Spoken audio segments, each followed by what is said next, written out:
Voice of America میں خوش آمدید. میں ہوں علی فرقان. ہمارے ساتھ موجود ہیں مصطفیٰ نواز کھوکھر. بہت شکریہ آپ کے وقت کا. بلاول بھٹو کے ترجمان سے ہٹنا، سینٹرشپ سے مستعفی ہونا اور اب پیپلز پارٹی سے علیحدگی، یہ منازل کن وجوہات کی وجہ سے آپ نے طے کی؟ سیریز آف ایونٹس ہیں جو پچھلے 1.5-2 سال سے چل رہے تھے تسلسل میں. پہلے میں نے ریزائن کیا ان کی ترجمانی سے، پھر اس کے بعد میرے پاس انسانی حقوق کی کمیٹی کی چیئرمین شپ تھی سینٹ میں، وہ مجھے دوبارہ نہیں دی گئی، اور پھر ایونچولی استعفے کا سینٹ سے کہہ دیا گیا. تو بہر طور بہت اچھا ایک وقت گزرا، اور مناسب نہیں ہے کہ میں کوئی ایسی گفتگو کروں، بہت زیادہ ڈیٹیلز میں جاؤں. بہت اچھا وقت ان کے ساتھ گزرا. انہوں نے مجھے سندھ سے سینیٹر منتخب کرایا. تو یہ اب آگے آنے والی جو سیاست ہے اس میں دیکھتے ہیں کہ اگلا میرا سفر مجھے کہاں لے جاتا ہے، اور فی الحال تو میری پرائرٹی یہی ہے کہ میں آزاد حیثیت میں اپنی سیاست کروں، مختلف جو پولیٹیکل ایشوز ہیں ان کے اوپر کامنٹ کرتا رہوں، اور ایک سوچ جو حقیقت کے قریب تر ہو وہ لوگوں کے سامنے رکھتا رہوں.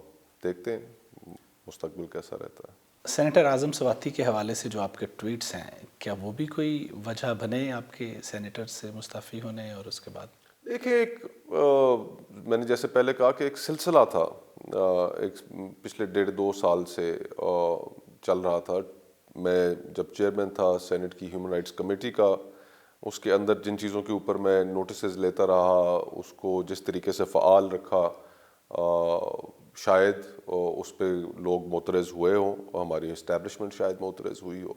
لیکن افسوس اس چیز کا ہے کہ نہ صرف ہمارے دور حکومت میں یہ تمام تر چیزیں ہوئیں، پولیٹیکل وکٹمائزیشن ہو رہی ہے، بلکہ ہم اس پولیٹیکل وکٹمائزیشن کو ایک طرح سے ایک ماؤتھ پیس بھی ہم بنے ہوئے. ہم سب لوگوں کو پتہ ہے کہ یہ پولیٹیکل وکٹمائزیشن اگر پی ٹی آئی کے ساتھ ہو رہی ہے تو کہاں سے ہو رہی ہے اور کن کی جانب سے کی جا رہی ہے. اپنا کندھا دینا سیاستدانوں کو، وہ میرے خیال سے بالکل بھی ایک اچھا عمل نہیں ہے. ہماری جمہوریت کو اس کا نقصان پہنچے گا.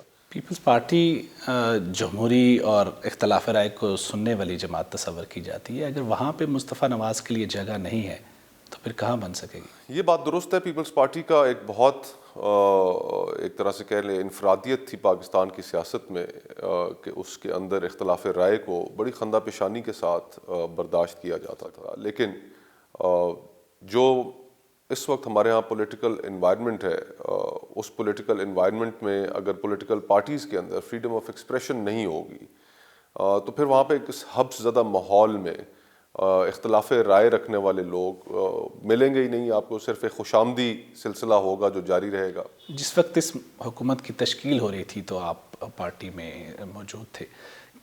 فوج کا کیا کردار تھا اس نئی حکومت میں؟ اسٹیبلشمنٹ کا کردار ہماری سیاست میں تھا، ہے اور رہے گا اس لیے کہ تمام جو پولیٹیکل پارٹیز ہیں اب ان کی پرائرٹی یہ نہیں رہی کہ اس کردار کو وہ منیمائز کریں یا اس کردار کو وہ اپوز کریں. اب ساتھ رہ کر گزارا کرنا ہی ایک طرح سے ساروں نے سیکھ لیا ہے. سابق آرمی چیف جنرل باجوہ کی مدت میں توسیع کی جو قانون سازی تھی، آپ نے بھی اس کے لیے ووٹ کیا. ایسا کیا دباؤ تھا آپ پہ اور آپ کی جماعت پہ؟ اس میں سمجھتا ہوں میں نے تو اس کا کھل کے اظہار بھی کیا.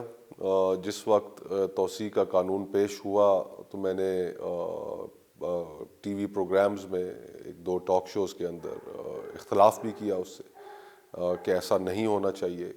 یہ پاکستان کے اندر ایک ایسی رسم پڑنے جا رہی ہے کہ جو ہر پولیٹیکل گورنمنٹ کو آنے والے وقت میں ڈی سٹیبلائز کرے گی.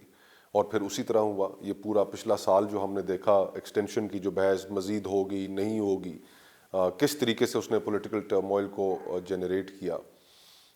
تو پرہیپس اس وقت پولیٹیکل پارٹیز کی لیڈرشپس کی اپنی کنسیڈریشنز ہوں گی کہ جس کی بنیاد پہ انہوں نے اس کو ایک سب نے مل جل کر اس کو ایک کار خیر بنایا. اس کار خیر میں ان سب نے مل کر اپنا حصہ ڈالا. 12 منٹ کے ریکارڈ وقت میں وہ قانون سازی پاس کی. اور بالکل میں نے پارٹی کی ہدایات پر عمل کرتے ہوئے اس کے لیے ووٹ بھی کیا. لیکن جو اپنا اختلاف ہے وہ میڈیا کے اوپر ریکارڈ بھی کرایا.